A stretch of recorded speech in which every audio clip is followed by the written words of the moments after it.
Hi everyone, welcome to our channel TechNerds. On today's tutorial, I'll be guiding you how to search by image on Google. So for that, you just need to tap on the Google, and on the top right corner next to the microphone like icon, you will see the camera like icon. So you need to tap on it. Here you can either choose any image or you can tap on search with your camera. So tap on search with your camera for now. So once you will be access to this page, then you can click the image of any photo you want to search in from the Google. So suppose I am clicking this image, so tap on the sorter button to search. So tap on it, and now it is searching for the results.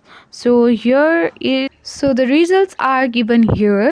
This image was just for a sample, so you can search any image you want to. So in this way you can easily search by image on the Google. So this is it guys. If you find this video useful, then hit the like button, and if you have any queries, then you can easily comment on the comment section. So thank you.